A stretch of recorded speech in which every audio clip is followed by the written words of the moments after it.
I was just the backup friend. I didn't think my life could get any quieter than it already was. That was the lie I told myself as I parked outside my grandmother's old cabin, cut the engine, and sat there listening to the rain tick against the windshield like a patient countdown. I had come here to disappear, to become small, to press pause on the version of myself that kept hoping people would finally choose me on purpose instead of by convenience. The cabin was deep in the woods, far enough from the road that no one ever passed by accident. You had to mean to come here. That was the point. No Wi-Fi. Spotty cell service that vanished the moment clouds rolled in.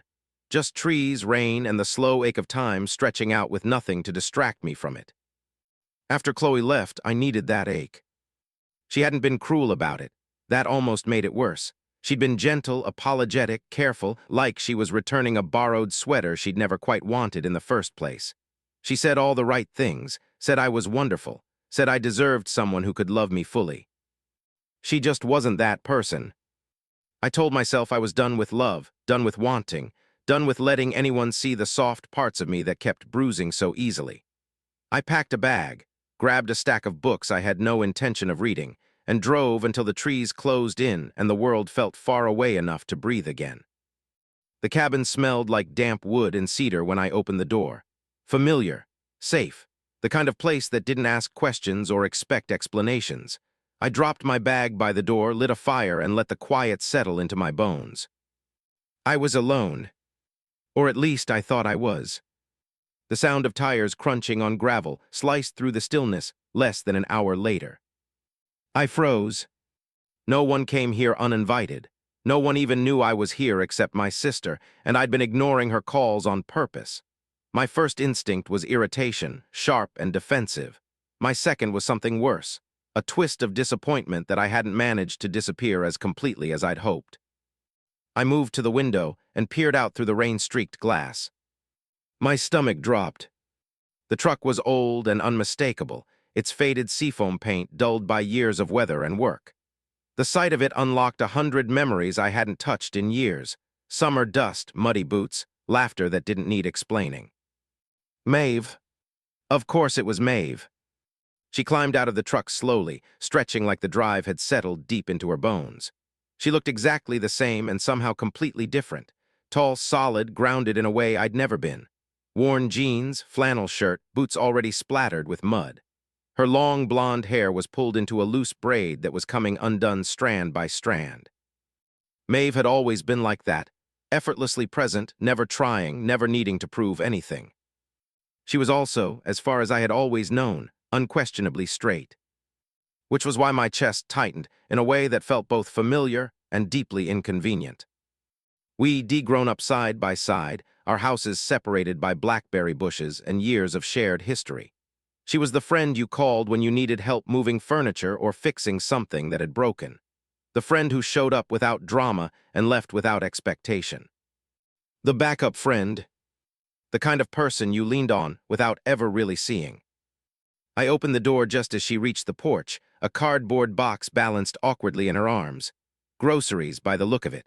Her mouth curved into a smile when she saw me, warm and uncomplicated. "There you are," she said, like I hadn't been deliberately hiding from the world. "Maeve," I replied, my voice flatter than I intended.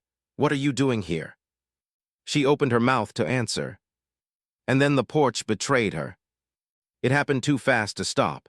Her boot slipped on the slick wood, the box tipped, apples and cans scattered. Maeve went down hard with a sharp cry that cut straight through the rain. "Maeve," I was moving before I finished saying her name. She was curled on her side, breath coming in short bursts, one hand clutching her wrist, the other twisted beneath her ankle at an angle that made my stomach lurch. "Don't move," I said, dropping to my knees beside her. The cold soaked through my sweatpants instantly, but I barely noticed. "Just don't move." "I know," she hissed, trying and failing to laugh it off. "I know those steps. I've slipped on them 100 times." "This time it got you," I said. Her face was pale, jaw clenched tight against the pain.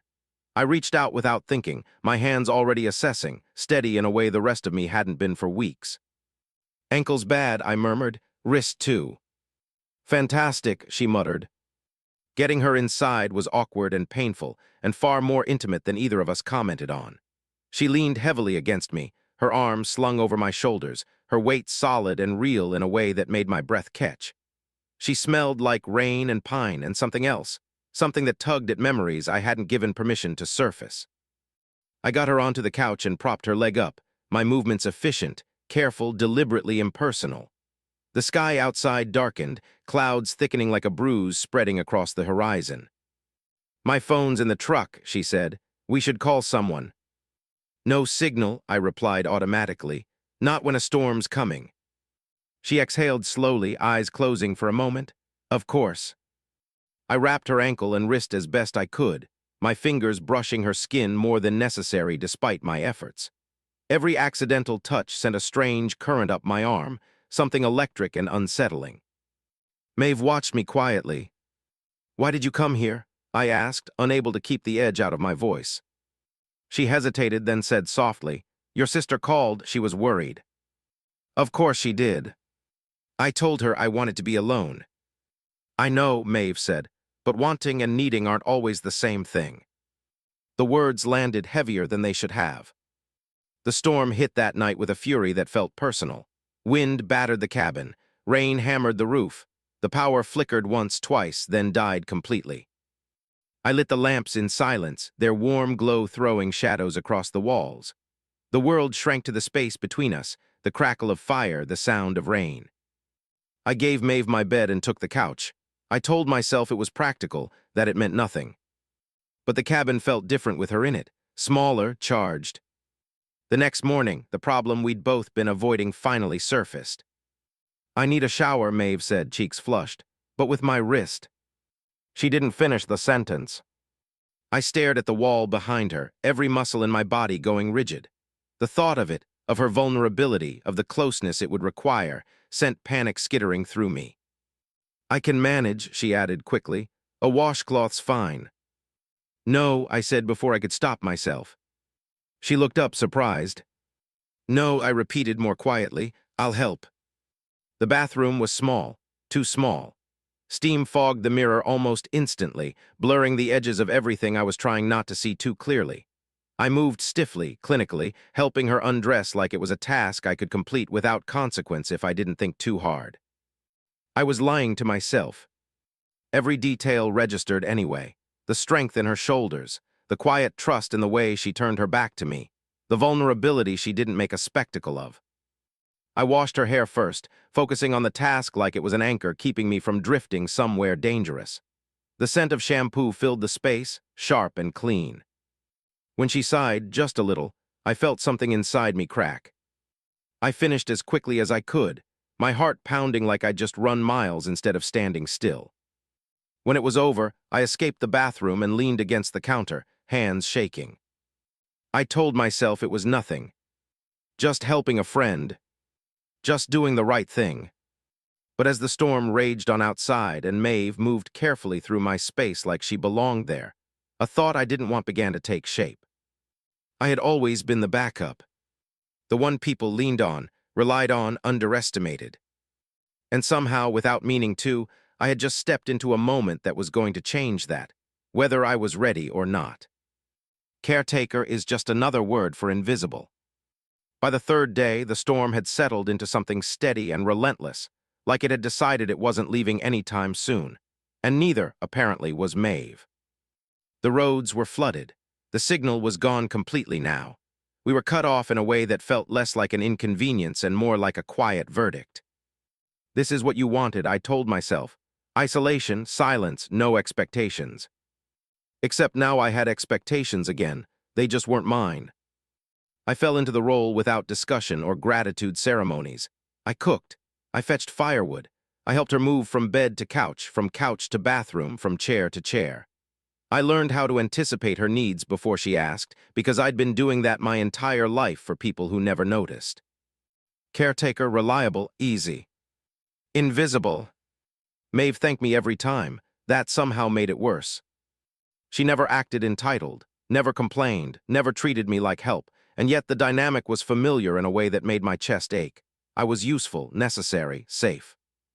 Not wanted.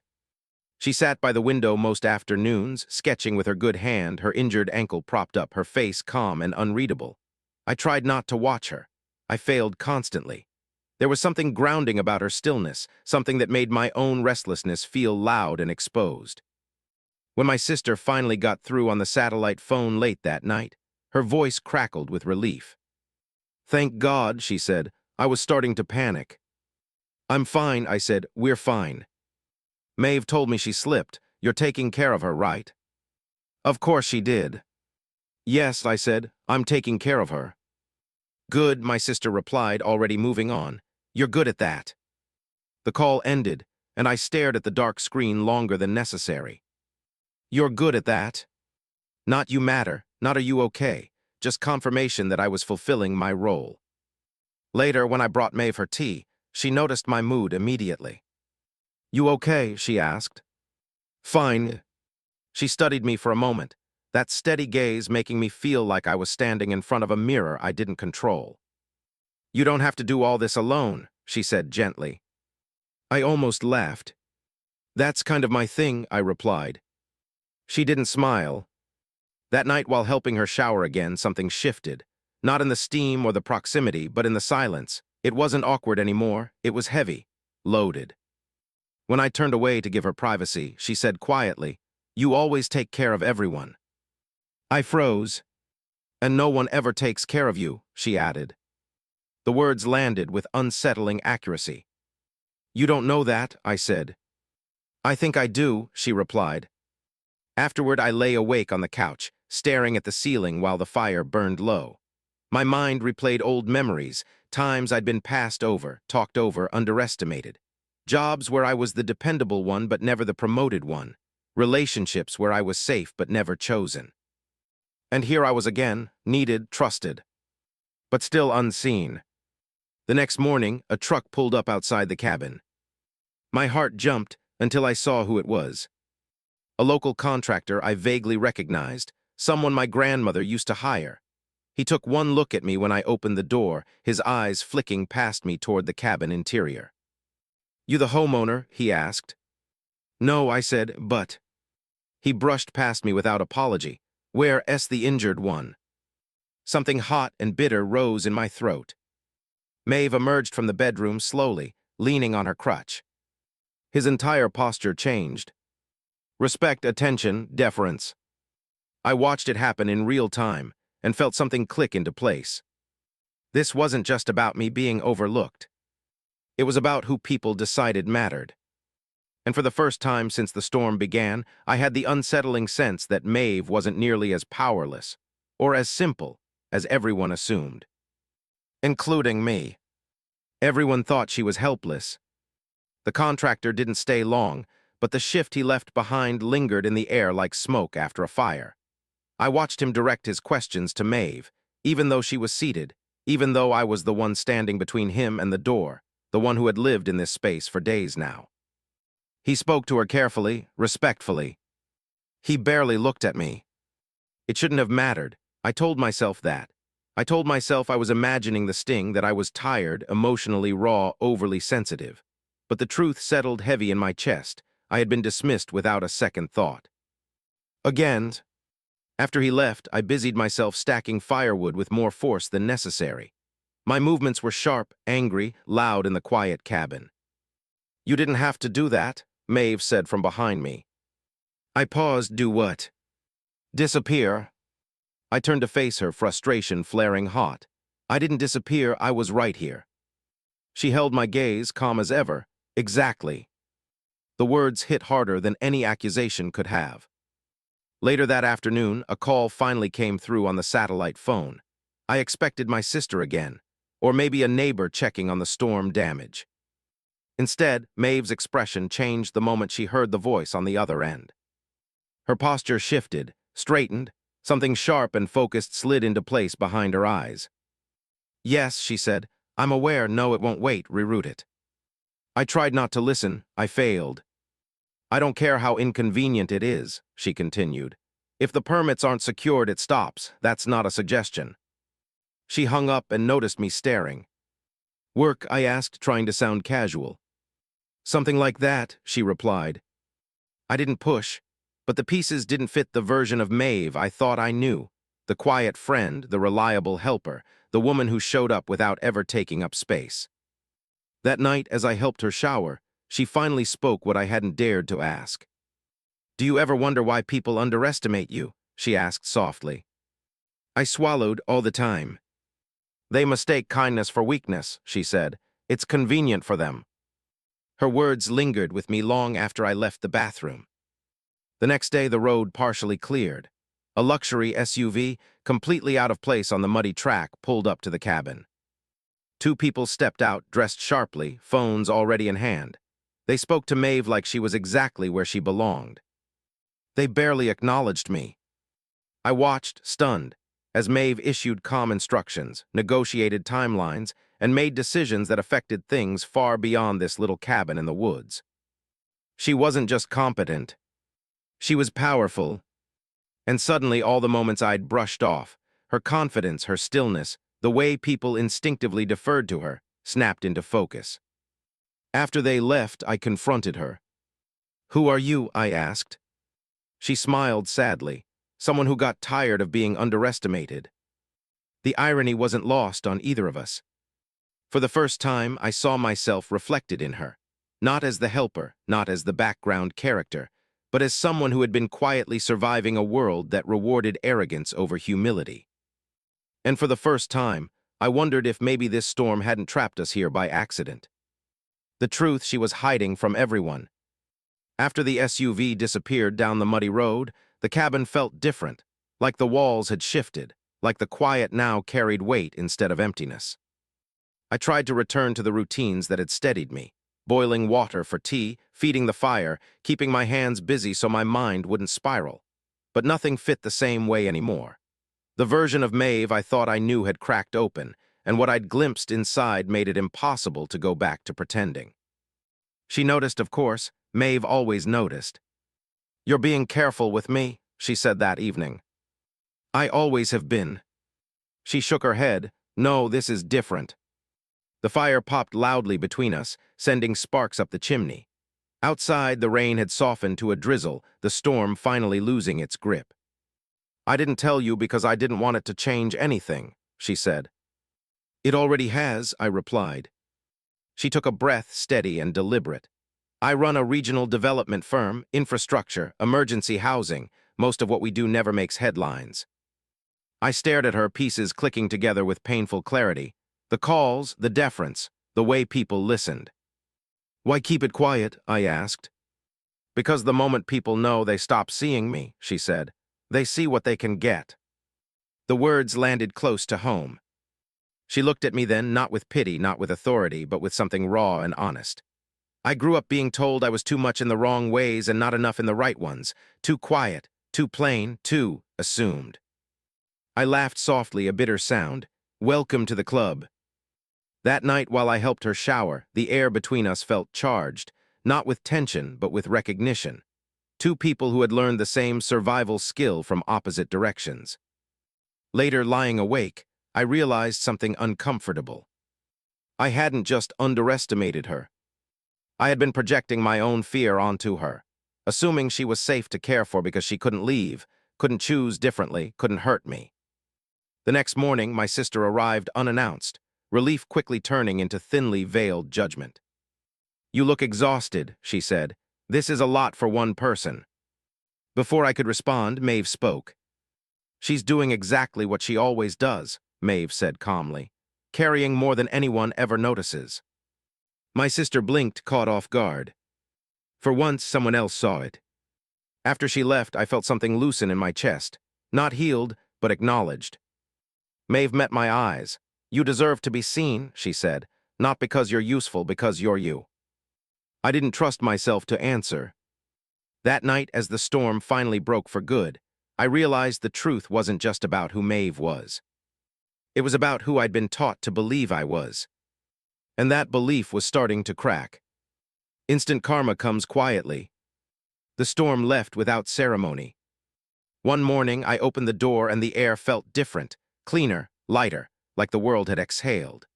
Sunlight filtered through the trees for the first time since Maeve arrived, illuminating the muddy road and the deep grooves left behind by vehicles that had come and gone, never noticing me. But something had changed. Not outside. Inside. Maeve was healing faster than expected. Her ankles still slowed her, her wrists still ached, but she carried herself with the same quiet authority I now recognized. People called, important people, the kind who spoke carefully, who listened more than they talked. And each time I watched the shift happen, the same contractor who had brushed past me returned, this time standing straighter, speaking slower. When he addressed Maeve, it was with respect edged by something else, nervousness. But when he spoke to me, it was different now. He waited, listened. It was subtle, almost polite. And it felt like karma doing its work without raising its voice. Later that day, my sister called again. Her tone was different too, less assured, more thoughtful. "I didn't realize how much you've been doing," she admitted. "For everyone." I leaned against the porch railing, sunlight warming my skin. Most people don't. There was a pause on the line. "I'm sorry," she said. The words settled gently, not fixing anything but acknowledging the crack. That evening, Maeve and I sat on the porch together, the woods alive with sound again. She handed me a folded piece of paper. "What's this?" I asked. "An offer," she replied, "if you want it." It wasn't a job offer in the way I expected. It wasn't charity. It was partnership, respect, a recognition of skills I'd never learned to name out loud. "You don't owe me anything," I said. "I know," she answered. "That's why it matters." The realization hit me harder than any rejection ever had. Instant karma didn't come as punishment. It came as clarity. People showed their values when power dynamics shifted, and I was finally standing in a place where I could see it clearly. That night when I helped Maeve shower one last time, the ritual felt different, balanced, mutual. No one was invisible anymore. And for the first time in a long time, I wasn't afraid of what came next. I was never just helping. The morning Maeve left, the cabin felt larger than it ever had before, like it was finally giving space back instead of closing in. Her ankle was steady enough now for the drive. The road was clear. The storm was a memory. Everything about the moment suggested an ending. I stood on the porch while she loaded the truck, my hands wrapped around a mug I'd forgotten to drink from. The air smelled like wet earth and pine, the kind of clean that only comes after something hard has passed. "Well," she said, closing the tailgate, "this is the part where normal people hug." I smiled. We could just nod awkwardly. She laughed, then stopped, her expression softening. "You know I didn't come here by accident, right?" "I know." "And the help," she continued, holding my gaze, "it was never just about the injuries." I nodded, my throat tight. "I know that too." For a moment, neither of us moved. No rush, no drama, just the quiet understanding that something important had happened here, something neither of us could undo even if we tried. "I meant what I said," she added. "About you, about being seen." "I'm starting to believe you," I replied. She reached out then, gentle, deliberate, and squeezed my hand. Not in gratitude, not in need. In choice. After she drove away, I didn't feel abandoned. I felt anchored, like something inside me had finally settled into place. I stayed at the cabin a few days longer, long enough to sit with the silence and realize it no longer scared me, long enough to understand that I hadn't been hiding here to heal. I'd been hiding because I didn't think I deserved more. That belief didn't survive the storm. Back in the city, things looked the same on the surface. Same streets, same people, same subtle dismissals and assumptions, but I was different. I spoke up. I paused before automatically offering myself up. I noticed who listened and who didn't. Some people drifted away. Others stepped closer. Maeve and I talked often, sometimes about work, sometimes about nothing, sometimes about the thing we were both careful not to rush. Whatever came next, it would be chosen, mutual, honest. And that was more than I'd ever allowed myself before. I used to think helping was my purpose. Now I knew better. Helping had been my shield. But respect, real respect, started the moment I stopped shrinking to earn it. When respect finally feels like home. The first time I said no, my voice shook. It wasn't dramatic, no confrontation, no raised voices, just a quiet moment in a meeting room when someone tried to slide responsibility onto my plate the way they always had. I can't take that on, I said. The room went still. I waited for the familiar backlash, the disappointment, the subtle punishment, the look that said we thought you were easier than this. It didn't come. Instead, someone nodded. Someone else adjusted their notes. And just like that, the world didn't end. I realized then how much of my life had been shaped by fear of losing approval I was never truly given. Maeve noticed the change before anyone else did. You sound different, she said on the phone one evening. Grounded. I feel different, I admitted, like I'm not constantly bracing for impact. That's what happens when you stop living as a favor, she replied. The words stayed with me. We didn't rush into anything. No grand declarations, no sweeping gestures, just honesty layered slowly, deliberately. We talked about boundaries, about the past, about how easy it is to mistake safety for love and usefulness for worth. One night, weeks later, she came over for dinner. No injuries, no storms, just the two of us standing in my kitchen, sunlight fading through the windows. You're not helping me, she said gently, as if reading my thoughts. You're choosing me. The difference mattered more than I could explain. Outside, the city hummed with its usual noise. Cars, voices, life continuing without regard for the quiet revolution happening inside me. For once, I didn't feel behind it all. I felt present. People still underestimated me sometimes. The world doesn't unlearn its habits overnight. But now, when it happened, I noticed. I adjusted. I didn't internalize it as truth. And karma, it kept working quietly. The ones who dismissed me found doors closed where they expected open ones. The ones who listened found collaboration, trust, opportunity, no speeches, no revenge. Just balance. One evening, as Maeve and I walked through the park near my apartment, she stopped and looked at me with that steady, seeing gaze I now welcomed instead of feared. You know, she said, you were never invisible. I was, I replied softly, just not to the right people. She smiled. Then I'm glad the storm rearranged things. So was I, because sometimes justice doesn't come as a moment that shocks the room. Sometimes it comes as a life that finally fits.